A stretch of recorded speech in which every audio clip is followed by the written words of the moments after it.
Dialogar es una de las grandes habilidades humanas que nos permite comunicarnos.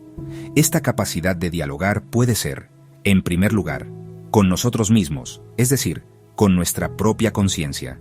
En segundo lugar, con los demás. Es el diálogo más habitual. Hablamos con la familia, con los amigos, con los vecinos, con los compañeros de estudio o trabajo. Finalmente, dialogamos con Dios.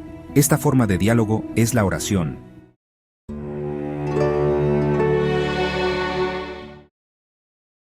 Dialogar nos cuesta a veces mucho. El diálogo con nosotros mismos, con los demás y con Dios tiene sus dificultades. Con nosotros mismos porque estamos demasiado enfocados en cosas exteriores. Con los demás, por razones de personalidad, circunstancias o contextos. Y con Dios porque no sabemos cómo hacerlo. La liturgia de la palabra de este domingo nos invita a orar y nos recuerda 4 principios fundamentales de la oración cristiana.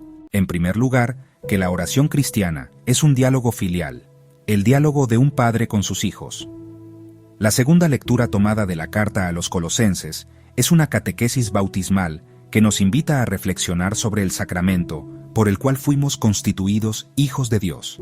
La oración cristiana no es un diálogo con un Dios desconocido, sino con un Dios que es Padre nuestro. Por eso, cuando Jesús nos enseña a orar en el Evangelio, nos invita a invocar a Dios como Padre, Padre nuestro. En segundo lugar, que la oración cristiana es un diálogo donde debemos escuchar y hablar, pero más escuchar que hablar. Al Salmo nos uníamos respondiendo, «Cuando te invoqué, me escuchaste, Señor».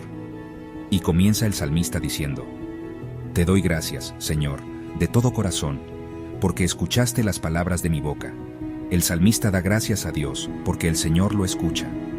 En la oración Dios nos escucha, pero también nosotros debemos escuchar a Dios. Debemos recordar que la oración cristiana consiste más en escuchar a Dios que en hablar nosotros. En tercer lugar, que la oración cristiana es un diálogo donde buscamos, llamamos y pedimos. Buscamos a Dios, llamamos a Dios, pedimos a Dios. En la primera lectura, Abraham se acerca a Dios y pide por las ciudades de Sodoma y Gomorra. Y en Evangelio, Jesús nos dice, «Pedid y se os dará, buscad y hallareis, tocad y se nos abrirá». Y pone la parábola del amigo importuno que toca con insistencia hasta que el otro le abre. Finalmente, que la oración es un diálogo posible gracias a la acción del Espíritu Santo que nos enseña a orar.